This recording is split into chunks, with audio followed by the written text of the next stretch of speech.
রাশিয়ার পরমাণু শিল্পের ৮০ বছর পূর্তিতে পর্দা উঠল ওয়ার্ল্ড অ্যাটমিক উইকের। বিভিন্ন সেশনে আলোচনায় অংশ নেন বিশ্বের বিভিন্ন দেশের জ্বালানি বিশেষজ্ঞ ও নীতি নির্ধারকরা। নিরাপদ ও টেকসই জ্বালানি ব্যবস্থার জন্য শুধু সৌর ও বায়ু শক্তি নয়, বরং নিউক্লিয়ার পাওয়ারকেও সমন্বিতভাবে ব্যবহারের উপর জোর দেন তারা। বক্তারা জানান, নিউক্লিয়ার এনার্জি গ্রিডে দেবে স্থিতিশীল বিদ্যুৎ সরবরাহ, আর সৌর ও বায়ু দেবে নবায়নযোগ্য শক্তির পরিপূরক। ফিউশন এনার্জি যদি আয়ত্তে আনা যায়, তাহলে সেটাই হতে পারে মানবজাতির নিরাপদ ও সীমাহীন শক্তির উৎস। বর্তমান গবেষণা অগ্রগতি, আন্তর্জাতিক সহযোগিতা আর দক্ষ জনবল তৈরির প্রয়োজনীয়তার কথাও উঠে আসছে সেশনে।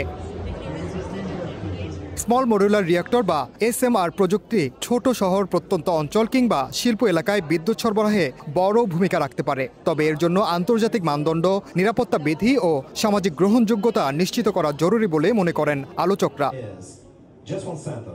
এছাড়া কিভাবে একটি পারমাণবিক বিদ্যুৎ কেন্দ্র বা বড় প্রযুক্তি প্রকল্প শুধু বিদ্যুৎ সরবরাহ নয়, বরং পুরো অঞ্চলের নগরায়ন, অর্থনীতি ও মানুষের জীবনযাত্রা পাল্টে দিতে পারে, সেই বিষয়ও উঠে আসে আলোচনায়।